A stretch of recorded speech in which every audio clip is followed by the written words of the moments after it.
Bonjour les amis, jour 1334. Aujourd'hui, nous poursuivons notre revue des principaux événements sur le champ de bataille au cœur de l'Europe.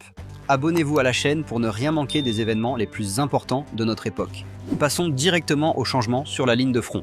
Des images satellites prises après les frappes de drones ukrainiens sur la raffinerie de pétrole de Féodosia les 7 et 13 octobre sont désormais disponibles.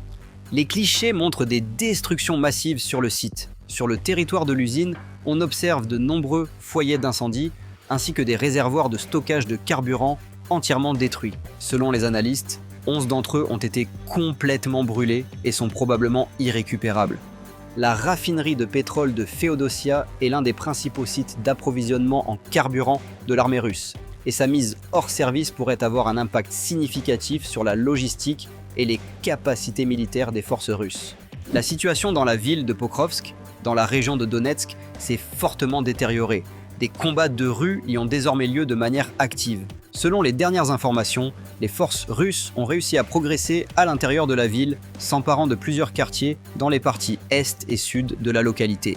En conséquence des combats intenses, la soi-disant zone grise s'est considérablement étendue, ce qui crée un danger supplémentaire pour les habitants et complique les opérations des unités ukrainiennes de défense. L'armée russe utilise activement la tactique d'assaut par petits groupes d'infanterie. Ces unités, généralement composées d'une vingtaine de personnes, opèrent sous la couverture d'un feu d'artillerie intensif et de frappes de drones kamikazes. Ces attaques sont menées par vagues.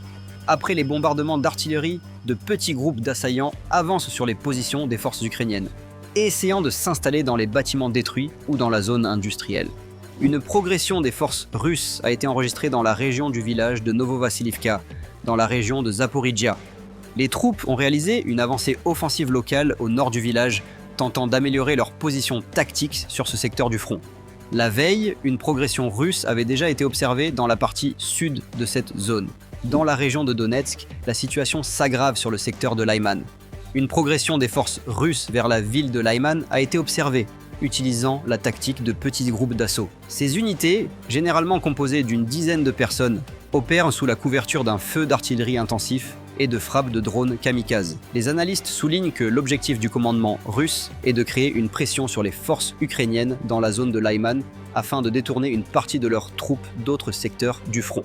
Au cours des dernières 24 heures, sur le secteur d'Orikhiv, les forces de défense ukrainiennes ont réussi à repousser 2 attaques de l'armée russe.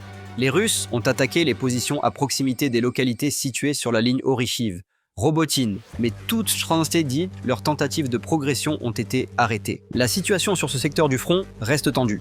Les Russes poursuivent des opérations de reconnaissance active avec des drones et préparent de nouveaux assauts.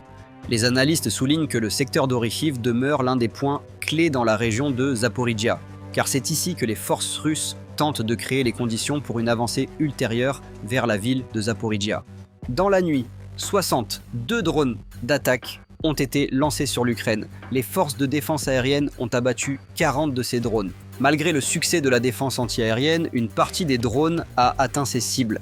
Aux États-Unis, de vastes manifestations anti-Trump ont éclaté sous le slogan « No Kings ». Des milliers d'Américains sont descendus dans les rues de Washington, New York, Chicago, Los Angeles, San Francisco et d'autres grandes villes pour protester contre la politique du président Donald Trump, que les participants accusent de chercher à instaurer un pouvoir autoritaire et de détruire les valeurs démocratiques des États-Unis. La réaction de Donald Trump face à ces mobilisations a suscité une nouvelle vague d'indignation. Le président a publié sur le réseau social Truth Social une vidéo générée par intelligence artificielle le montrant portant une couronne en or sur la tête, assis dans un avion de chasse avec l'inscription « King Trump ». Dans le clip, Trump survole la foule de manifestants et leur jette des excréments.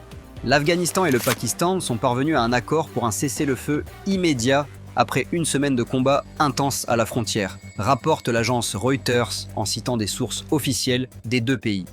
Les négociations entre les représentants des 2 États se sont déroulées au Qatar sous la médiation de diplomates qatariens et turcs. À l'issue de la rencontre, le ministre pakistanais de la Défense, Khawaja Mohammad Asif, a déclaré que l'accord de cessez-le-feu était définitivement conclu et prenait effet immédiatement. Il a également annoncé que les parties avaient convenu de tenir le prochain cycle de négociations le 25 octobre à Istanbul, où elles prévoient de discuter des questions détaillées de sécurité, du contrôle des frontières et de la prévention de nouveaux incidents. Les affrontements à la frontière pakistano-afghane ont duré environ une semaine, se concentrant principalement dans les régions de Torkham et Spinboldak, où les deux camps se sont mutuellement accusés de provocation et de tirs sur des zones civiles. Selon des sources locales, plusieurs habitations ont été détruites et des infrastructures frontalières endommagées à la suite des tirs. Les analystes estiment que l'accord conclu à Doha constitue une étape importante pour réduire les tensions entre ces deux pays voisins, dont les relations restent tendues depuis l'arrivée au pouvoir du mouvement taliban en Afghanistan. La communauté internationale, notamment l'ONU et les États-Unis, a salué l'accord et appelé les parties à respecter le régime de cessez-le-feu afin d'éviter une nouvelle escalade.